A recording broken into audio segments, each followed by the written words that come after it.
शशाङ्कं द्विभुजं प्रसन्नवदनं श्रीसीतया शोभितं कारुण्यासागरं प्रियगणैर्भ्रात्रादिभिर्भावितं वन्दे विष्णुशिवादिसेव्यमनिशम् भक्तेष्टसिद्धिप्रदम् सङ्खिन्त्वा भवतीव सुन्दरतनुं शार्दूलचरमाम्बरं कालव्यालकरालभूषणधरं गङ्गाशशाङ्कप्रियं काशीशं कलमसौगमनं कल्याणकल्पद्रुमं नौमिड्यं गिरिजापतिं गुणनिधिं कन्दर्पहं शङ्करम् मनोजवं मारुततुल्यवेगं जितेन्द्रियं बुद्धिमतां वरिष्ठं वातात्मजं वानरयूथमुख्यं श्रीरामदूतं शरणं प्रपद्ये श्रीरामदूतं शरणं प्रपद्ये।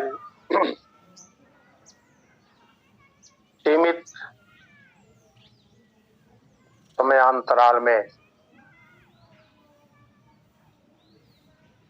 धरती की सबसे बड़ी मुसीबत सबसे बड़ी कूटनीतिक वक्तव्य से भरी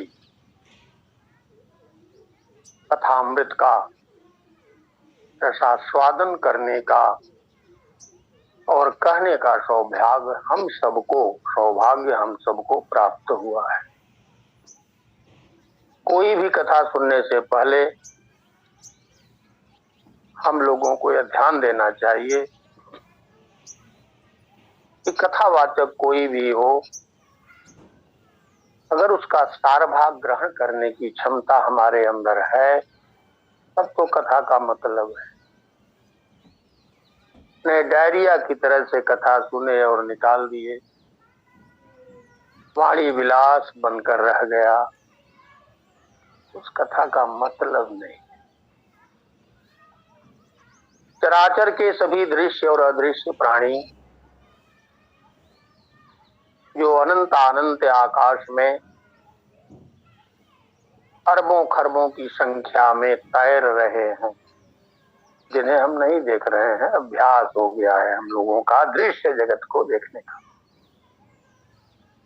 सबसे विनती है, करबद्ध प्रार्थना है कि हम आपको मानसिक आसन दे सकते हैं,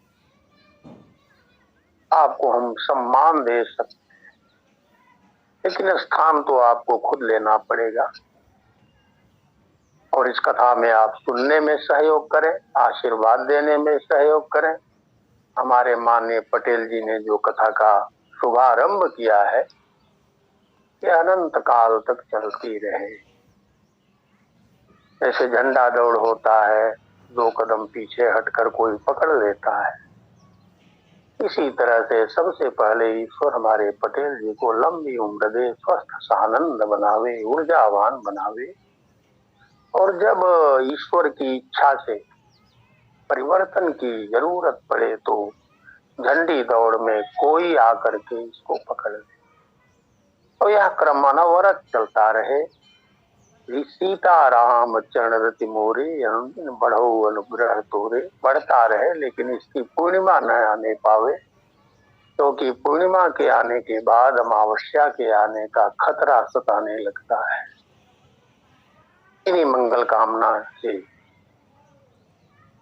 भगवान की अमृतमयी कथा का बिना किसी भूमिका के प्रारंभ करने की इच्छा करते हैं। पहली बात तो यह समझना चाहिए, ये संसार दुख का घर है, और दुख के घर में आप सुख, शाश्वत सुख अर्थात आनंद तलाश रहे हैं, यह दोषपूर्ण है, गलत है। दिशा बदल गई है, हम भटक गए हैं। कपड़े की दुकान पर मेडिकल की पर्ची लेकर जाएं, दवा की पर्ची, तो हंसेगा वह, और मेडिकल की दुकान पर कपड़ा खरीदने जाए तो भी हंसेगा। इसी तरह दुख के संसार में जब हम सांसारिक पदार्थों में सुख प्राप्त करने की होड़ लगाते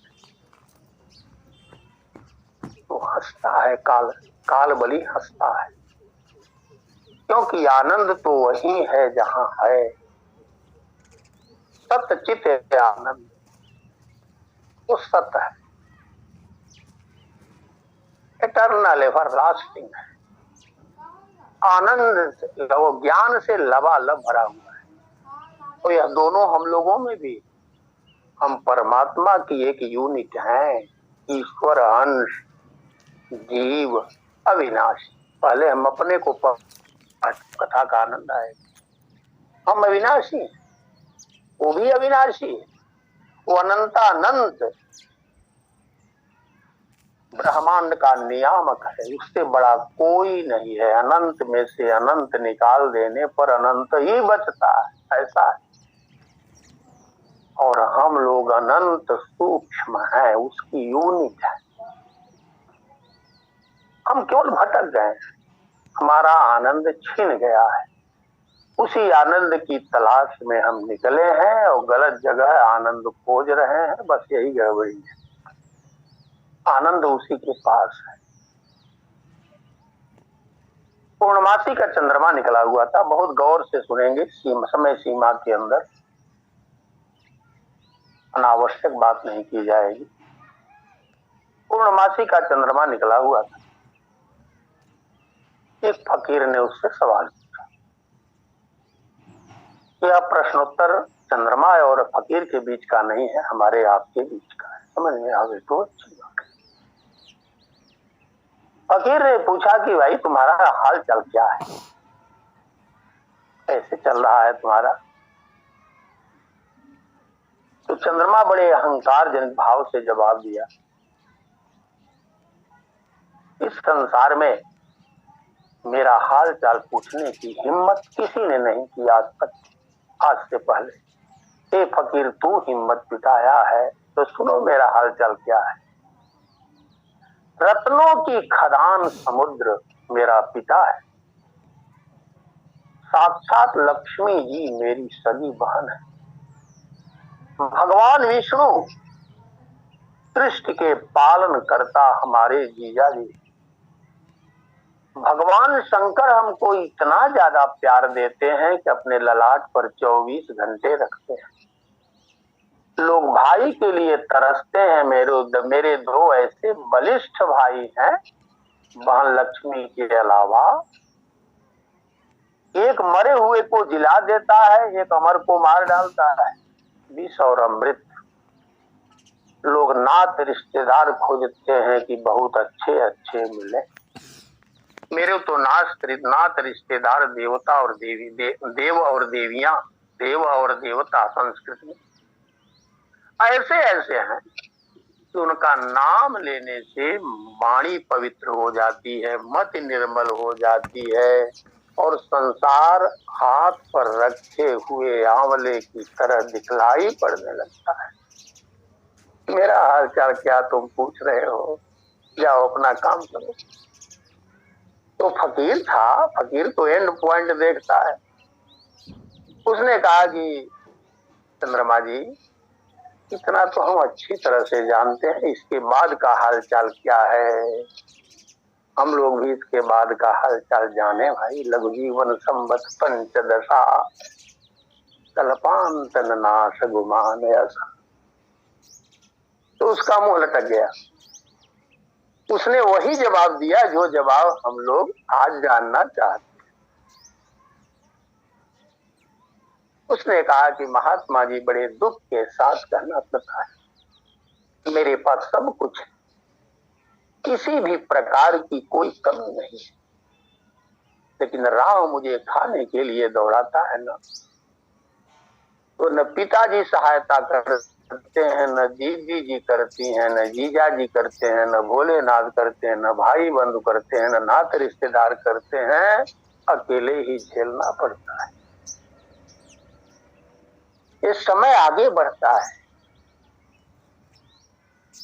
एक वाक्य आपको बता दें इसी के कनेक्शन में, माता गंगा से जब माता जी का वनवास हुआ था, उन्होंने माता जी से अपना दुखड़ा सुनाया था, माँ कब तक विपत्ति सहूंगी?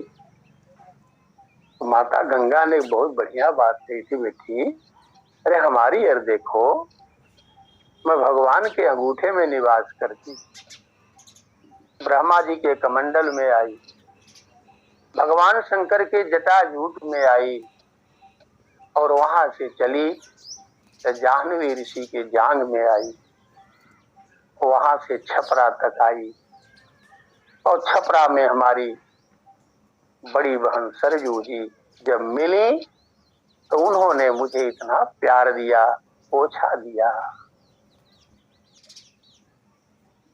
और उन्होंने कहा लो इसके बाद मेरी यात्रा बंद, तुम्हारी यात्रा। अपने को विलीन कर लिया। हे बेटी, मैं खारे समुद्र में जा रही हूँ, अब वहां पहुंचना बड़ा मुश्किल है, असंभव है। संसार में जब चल दिए हैं तो पीछे नहीं देखना है, अच्छा हुआ बुरा हुआ सब भूल जाए। ईश्वर ने आंख सभी प्राणियों को आगे दिया है, पीछे बगल में किसी। यह संसार ही दुख का घर है। और दूसरी बात यह है कि माता कैकेयी हम लोगों की तरह से साधारण नारी नहीं है, वो क्रियाशक्ति है। सर्वप्रथम उनके विवाह के बारे में 2 मिनट सुन लिया जाए, थोड़ा थोड़ा। चक्रवर्ती सम्राट दशरथ जी को कोई संतान नहीं थी। कैकेयी नरेश अश्वपति के विवाह प्रसंग जब सामने रखे कि आपकी पुत्री से मैं विवाह करना चाहता हूं, तो एक शर्त उन्होंने लगाया कि हमारी पुत्री के गर्भ से जो पुत्र पैदा होगा वही इक्ष्वाकु वंश का मालिक होगा, राजा होगा, महाराजा होगा। दशरथ जी के पास कोई संतान नहीं थी, इसलिए हामी मार ली। हल्के से लिए, जब संतान होगी तब देखा जाएगा, सक्षम होगी तो। लेकिन 4 पुत्र हुए। एक बात तो यह रघुवंश का सिद्धांत यहाँ ध्यान में रखिएगा। रघुवंश के संविधान में एक वाक्य केवल है। हम लोगों की तरह से संविधान नहीं है कि गरीब आदमी न पढ़ सकता है न समझ सकता है, और जो पढ़ रहा है समझ रहा है उसको समझ ही नहीं है कि किस प्रकार से इसका क्रियान्वयन किया जाए। जब ज्यादा हो जाएगा तो भ्रम पैदा करेगा ना। एक वाक्य था, प्राण जाई बरु बचन न जाई, बस कहीं पढ़ने की जरूरत। मुख से निकल गया तो उसको पूरा करना है, प्राण भले चला जाए। तो चक्रवर्ती सम्राट दशरथ जी ने वहां ऐस कर दिया था।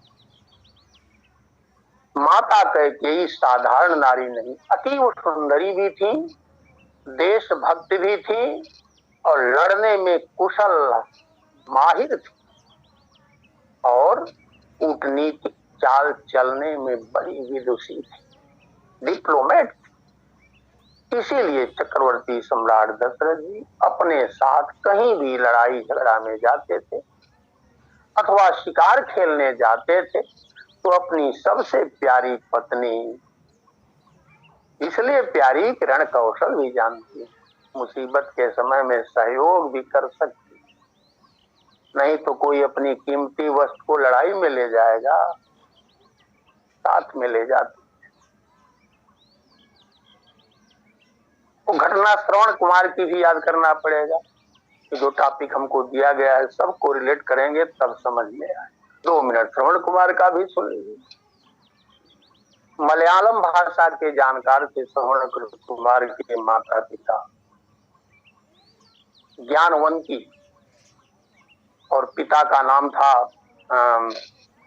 इनके पिता का नाम था शांतन। शांतन पिताजी थे, ज्ञानवंती इनकी माँ थी। मलयालम भाषा के जानकार थे और उस मलयालम भाषा के जानकार जैसे हमारे भारतवर्ष में जगह जगह फैले हुए हैं, लेकिन तमिल के लोग ज्यादा इसको इस भाषा में बोलते हैं। लेकिन धन्य है वो जमाना, उस जमाने के लोग भी भिन्न भिन्न भाषाओं की जानकारी रखते थे। किसी भाषा में कोई बोले वो जानते थे, पशु पक्षियों की भाषा तक जानते। हम लोग तो इतने बिगड़ चुके हैं कि इंसान की भाषा भूल गए, इतना बिगड़ चुके हैं। हाय कैसा सावन आया, पंछी गाना भूल गए, बुलबुल भूले गजल पपीहे, प्रेम तराना भूल गए। दूध दही वाली धरती पर बारूदों के ढेर मिले, और जलते हुए मकान मिले, और बुझते हुए चिराग मिले। ऐसे बने विदेशी अपना गांव पुराना भूल गए। जिस माता पिता ने हमको जन्म दिया, इतना पढ़ा लिखा दिया कि हम उसी को भूल गए। इस मंच से हम विनती करते हैं कि अपने बच्चों को इतना मत पढ़ा दीजिए, ऐसा मत पढ़ा दीजिए कि अपने माता पिता को ही भूल जाएं, अपने गांव को ही भूल जाएं। बहुत सावधान रहने की जरूरत है। ये तब नहीं भूलेंगे जब उनको बचपन से ही संस्कार में पाला जाए। कथा का यही तात्पर्य है, आने वाली पीढ़ी उर्वरा हो। तो देवासुर संग्राम में देवता और राक्षस हमेशा है, नाम बदल जाता है, आज भी है। देवताओं के पक्ष में युद्ध करने गए चक्रवर्ती सम्राट दशरथ, और लड़ते लड़ते रथ के पहिए की जो कीली थी, कीली कांटी इतनी बड़ी होती है, लेकिन कीली उसी साइड की इतनी हाथ के बराबर मोटी हो, उसका छिद्र होता है, टूट गया। रथ का पहिया जो है खिसकने लगा बाहर की ओर, सेफ्ट की तरफ, सेफ्ट किनारे होने लगा। चक्रवर्ती सम्राट लड़ रहे, लेकिन माता जी चारों तरफ देखती, कुशल सलाह दे रही थी। अचानक उनकी दृष्टि नीचे पड़ी कि पहिया क्यों, रथ क्यों हिल रहा है। तो ये हल्ला नहीं किया उन्होंने, यही तो खास बात है वीरांगना की। अगर मैं हल्ला कर दूंगी, विस्फोट हो जाएगा तो नाना अनर्थ हो जाए। रथ के पहिए पर बैठ जाती और अपना दाहिना हाथ जो शापग्रस्त था, समय कम है, उसमें डाल देती, लहूलुहान हो जाती है, लेकिन ओफ तक नहीं कर। युद्ध समाप्त हुआ। चक्रवर्ती सम्राट दशरथ जी पीछे देखे, रथ पर गैर हाजिर मिले, बहुत ज्यादा घबरा गए। एक ही सेकंड में बहुत ज्यादा घबरा गए, क्योंकि बेश कीमती वस्तु माता जी थी। नीचे देखे तो बैठी हूं लहूलुहान। तुरंत नीचे उतरे, हाथ निकाले, खून पूछे, स्नेह दिए होंगे, धन्य हो देवी, तूने आज मेरी प्राण रक्षा की। जानते हैं माता कैकेयी ने जवाब दिया कि स्वामी, मैं आपकी और अपनी प्राण रक्षा के लिए यह काम नहीं किया। तब उन्होंने पूछा किसके लिए की। तो देशभक्त महिला कहती हैं कि स्वामी, ये जो रघुवंश का पताका है, इक्ष्वाकु वंश का पताका है, सूर्य वंश का पताका है, कभी झुका नहीं है आज तक, यह गिरने न पावे, इसलिए मैंने ऐसा किया है। इस प्रश्न के उत्तर से इतने प्रसन्न हुए, इतने प्रसन्न। उनके पास सब कुछ देने के लिए था, लेकिन बहुत कुछ देने के लिए था, लेकिन सब कुछ तो परमात्मा के हाथ, क्योंकि महाराजा थे, पूरे भूमि भारत वर्ष के राजा थे। उन्होंने कहा कि देवी, दो वरदान हमसे मांग लो, श्रेष्ठ जो भी बात मांगोगी हमारे पास होगा तो तुम्हें दूंगा। उस समय माता कैकेयी ने कहा था, स्वामी जब आप ही हमारे साथ हैं तो दाहिना हाथ बाएं हाथ से वरदान मांगेगा, बायां हाथ दाहिना हाथ से वरदान मांगेगा। हो गया, आपने कह दिया, कभी ले लिया जाएगा। लेकिन कोई भी परिघटना घटती है तो व्यक्ति अपने खास व्यक्ति से जरूर कहता है। मंथरा नाम की जो दासी थी ना, बहुत बड़ी राजनीतिक थी, कुशल खिलाड़ी राजनीति थी। उस जमाने में जो हुआ करता था, आज भी होता है, परिघटनाएं जो घटती हैं उसी के हिसाब से वो तैयारी थी उसकी, उसको जरूर बताई रही होगी कैसे। अब इतनी बातों को कोरिलेट करने के पश्चात हम भगवान श्री राम के राज्याभिषेक के बारे में सीखे। भगवान श्री राम एक बार चक्रवर्ती सम्राट जी अपने राज सिंहासन पर बैठे तो राजाओं का नियम था कि पहले जो नौकर हुआ करते थे उस जमाने में एक शीशा रखते थे। आज तो टेक्नोलॉजी बहुत अच्छी हो गई, उस जमाने में शीशा सबके पास नहीं रहा। तो शीशा लिए हुए था, उसमें हैंडल रहता था, उसको पकड़ता था। उस जमाने का जो भी हैंडल रहा हो, आज का हैंडल नहीं। राजा के सामने खड़ा करता था, राजा अपना मुकुट देखता था प्रजा अपने सहयोगियों सलाहकारों के बीच में जाने से पूर्व। रोज देखते थे लेकिन आज विशेष दिखाई पड़ा। हम लोग भी रोज देखते हैं लेकिन दिखाई नहीं पड़ता है, बस यही अंतर है। राय सुभाय मुकुट मुकुर कर लीना, बदन बिलो मुकुट बदन बिलो की मुकुट सम कीना, श्रवण समीप भय सित केश, मन जरठपन अस्त उपज। वो देखे तो मुकुट थोड़ा टेढ़ा था। हम लोग भी रोज देखते हैं, क्या हम ऐसे ही थे क्या? जो 60 वर्ष के हैं, क्या 40 वर्ष पहले ऐसे ही थे? जो कंटिन्यूअस प्रोसेस होता है ना, वो हर क्षण बदलता रहता है। लव निमेष परमाणु युग वर्ष कल्प सरचन, हर क्षण कालबली हमको काट रहा है। लेकिन रोज देखते हैं, मुंह पोंछ लेते हैं, पाउडर लगा लेते हैं, समाज के लोग हमको जाने बढ़िया बढ़िया कपड़ा पहन। हम वैसे नहीं है, बदलते जा रहे हैं। दशरथ जी ने देखा कि कान के पास बाल हमारा पक गया है, मुकुट टेढ़ा हो गया है, ये हमसे कह रहा है, बाल कह रहा है कि अब तुम बुढ़े हो गए, अब देखो तुम्हारी क्षमता घट गई, सेंसिटिविटी कम हो गई, अब उचित उत्तराधिकारी को तलाश कर इसको बैस पर बैठा। कालबली किसी का नाम नहीं लेता है। उस दिन विसर्जन करते हैं, अपने सभा को विसर्जित कर देते हैं। गुरु जी के पास जाते हैं, गुरु जी के सामने प्रस्ताव रखते हैं। तो गुरु जी ने राजनीतिक भाषा का प्रयोग कर दिया। सुदिन सुमंगल तब ही जब राम हो ही जुअराज, वह दिन बड़ा शुभ दिन होगा, घड़ी शुभ घड़ी होगी जिस दिन श्री राम राजा बनेंगे। समय अभाव है इसलिए काट कर कह रहे। वशिष्ठ जी का कहना कुछ दूसरा था, लेकिन यह अर्थ लगा लिए कि गुरु जी कह रहे हैं कल ही बना दीजिए।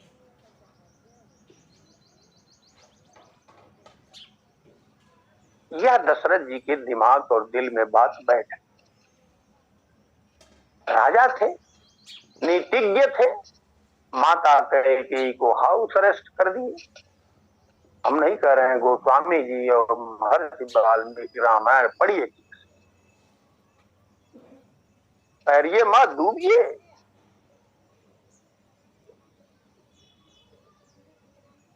आए, तैयारी कर दी। व्यक्ति कितना भी चालाक क्यों न हो, अपना पद चिन्ह छोड़कर जाता है, अपराध करता है। सारी व्यवस्था ठीक थी लेकिन मंथरा बाहर थी, नगर देखने गई।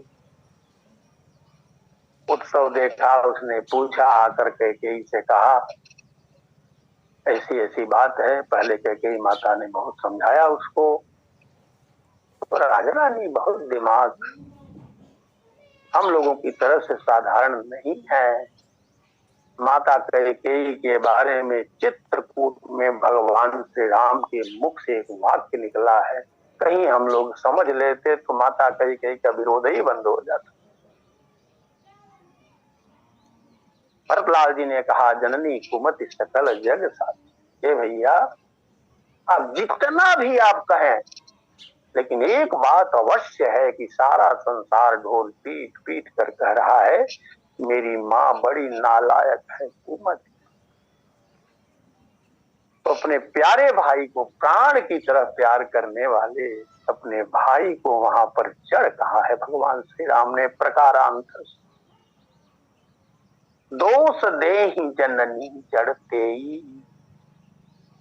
दोष दे जननी जड़ते, जो गुरु साधु सभा नहीं थे। तो माता कैकेयी का कुछ चरित्र ऐसा है, इसकी समझ में आ गया। क्या समझ में आया? ये 4 पुत्र दशरथ जी को मिले हैं, बड़ी तपस्या से मिले हैं, एक साथ सारे कार्यक्रम हो रहे हैं, शुभ विवाह तक। लेकिन जब राज सिंहासन पर बैठना हुआ तो अपने 2 बच्चों को ननिहाल भेजने का मतलब क्या है? और कोई ननिहाल 12 वर्ष तक भेजता है क्या? क्या 2-4 दिन, 6 दिन, 10 दिन, 15 दिन, 1 महीना टाल नहीं सकते थे क्या? क्योंकि साहित्य भी नहीं थी उस समय, भद्रा था। ये उनके दिमाग में आया, जो वरदान मांगा था हमारे ससुर जी ने, कैकेयी के पिता ने, जो पुत्र पैदा होगा वही राज्य का उत्तराधिकारी होगा। हमारे इक्ष्वाकु वंश में जो सबसे बड़ा होता है वह राजा बनता है। यहाँ कंट्राडिक्टरी हो गया, लड़ गई बात। ये हम नहीं कर रहे हैं, महर्षि वाल्मीकि कर रहे हैं। चक्रवर्ती सम्राट दशरथ जी श्री राम को बुलाए और कहे हैं, बेटा विप्रोसितस्य भरतो जावदेव पुरादितः तावदेवाभिषेकस्ते प्राप्त कालो मतिर्मम।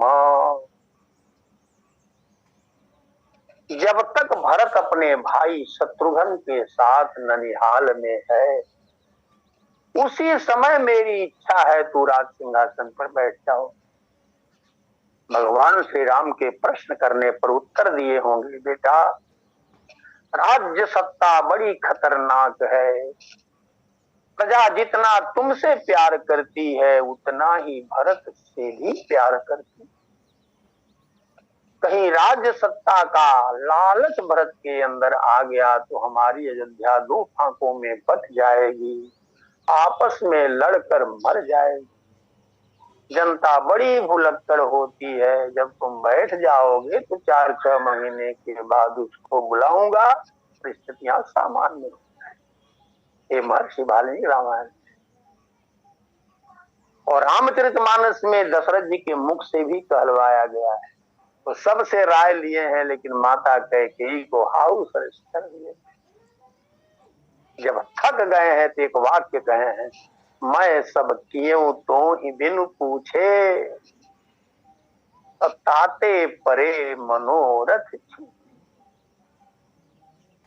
तो माता प्रश्न पैदा होता है, अगर माता कैकेयी वरदान नहीं मांगी होती दूसरा और पहला, तो क्या विकृति आती है अयोध्या में? पहला वरदान जो माता कैकेयी ने मांगा कि देहु एक बर भरत। पहला वरदान मैं मांगती हूँ, ये तो सामान्य वरदान है राजन स्वामी, इक्ष्वाकु वंश का सिद्धांत है, संविधान में निहित एक वाक्य है, प्राण जाए बरु वचन न जाए। केवल इसी का पालन हम लोग करने लगे थे कि धरती स्वर्ग हो जाए। हम तो मिक्सचर हो गए हैं, बिगड़ गए हैं, काफी बिगड़ गए हैं। हम भले बिगड़ गए हैं, अपने आने वाली पीढ़ी को संवार लीजिएगा, उसको बचा लीजिए। ऐसा इतना रामत बना दीजिए कि दूरी बढ़ जाए, माता पिता को भूल जाए, गांव को भूल जाए, भारत को भूल जाए, देशभक्ति हो उसके अंदर, माता पिता के प्रति प्यार हो, सनातन धर्म का एक अवयव है, कॉन्स्टिट्यूएंट है। तो अगर वरदान नहीं मांगी होती पहला, तो क्या होता? वो जो वचन था अश्वपति कैकेयी के पिता का, वो बाधित होता और अयोध्या में एक विकृति पैदा होती। और दूसरा वरदान नहीं मांगती तो क्या होता? अंधे श्रवण द्वार के माता पिता ने जो श्राप दिया था, वो कथा हम इसलिए नहीं सुनाए हैं, समय कम है, आप खूब जानते हैं। कौन कितना मानता है अलग विषय। वो श्राप दिए थे, जिस तरह से पुत्र के वियोग में हम लोगों का शरीर छूट रहा है, हे राजा तुम्हारी भी यही दशा होगी। सीधा अर्थ है, तुम्हारे पुत्र भी मरेंगे, तुम भी मरो। मैंने दशरथ जी का मरना तो अंतिम सत्य था। सबसे बड़ी खुशी हमारी तीर्थ यात्रा थी, अब तूने बाधा उत्पन्न किया, इसलिए तुमको मरना है, तो हमारे पुत्र की तरह तुम्हारे भी पुत्र मरे, यह श्राप है। तो दान ऐसी चीज है, उस श्राप का श्राप की कठोरता कुछ कम हो जाती। तो अयोध्या से अगर लड़े होते भगवान श्री राम न, तो विश्व युद्ध भारतवर्ष में होता। रावण से तो लड़ना ही लड़ना था, इसीलिए तो आए थे और संत महात्माओं की रक्षा करने आए थे। रावण को मारने के लिए तो कोई महामारी भेज देते, उद्देश्य वह नहीं था। लिखते हैं, माता कैकेयी से कहे हैं, मुनिगण मिलन विशेष बन, यह विशेष है। महात्मा धरती पर सुरक्षित रहेंगे, सनातन धर्म सुरक्षित रहेगा, तो धरती स्वर्ग रहेगी। गायन्ति देवा किल गीत गानी होगा। वही कमी हो गई। तो भारतवर्ष में रहकर भगवान श्री राम रावण से युद्ध करते तो विश्व युद्ध भारत में होता, भारत की बड़ी हानि होती और पूरे भारतवर्ष में जगह जगह छावनियां स्थापित करा दिया था। बाली ने दूरभिसंधि करके रावण से वो सब घेर लेते, बड़ा भयानकता आ जाती। इसलिए डिप्लोमेसी बहुत जरूरी थी। आपके जो आज के विदेश मंत्री हैं जयशंकर जी, इनसे पूछा था पत्रकार ने, तो उन्होंने कहा था कि उसने पूछा था कि श्री राम और श्री कृष्ण के बारे में कुछ आप बताएं। क्या बात है, एक वाक्य बोले, धरती के सबसे बड़े डिप्लोमेट भगवान श्री कृष्ण और भगवान श्री राम। केवल यात्रा ही नहीं है, वह अपने भारतवर्ष की कैजुअलिटी नहीं हुई। मारा गया तो केवल बाल मारा गया, क्योंकि वही देशद्रोही था और उसने ही भारतवर्ष के भिन्न भिन्न स्थानों पर अतिवादियों की छावनियां स्थापित करा दी। इसलिए बाध्य होकर हमारे प्रभु को रावण का वध करना और 14 वर्ष के कार्यकाल का जो अधिकांश समय है चित्रकूट में बिताना पड़ा। अब क्या समझ है, चित्रकूट में केवल महात्मा अत्रि ही गए होंगे क्या? महर्षि वाल्मीकि के आश्रम से जब चलने लगे हैं भगवान श्री राम, तो वाल्मीकि जी कहते हैं चलिए चलिए, माने मैं भी चल रहा हूं साथ में। इसीलिए भरतलाल जी जब गए थे तो वहां संकेत मिलता है कि भरतलाल जी से कोई कहा होगा, यहाँ से महर्षि वाल्मीकि के आश्रम में प्रभु गए थे, लेकिन पता चल रहा है कि वहां वह नहीं है, वहां नहीं गए। पढ़िए आप। तो महर्षि वाल्मीकि भी गए थे और ताड़का का वध करवाया था विश्वामित्र जी ने। चित्रकूट में चर्चा है विश्वामित्र भी गए और वहां लगभग 13 वर्ष तक संत महात्मा कहते हैं अधिकांश समय वहीं गुजारे हैं, आराम करने के लिए नहीं गए। रणनीति बनाई गई है, डिप्लोमेसी का वहां इस्तेमाल किया गया है। किस प्रकार से, अभी तो समझ लीजिए कि अत्रि जी के आश्रम से और क्या कहते हैं सरभंग जी का आश्रम 15 किलोमीटर है। हम लोग झपट कर बोल देते हैं।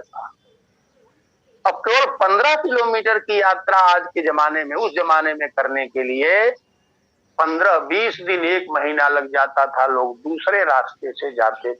क्यों? वहां एक बहुत बड़ी अतिवादी की छावनी स्थापित पिराद।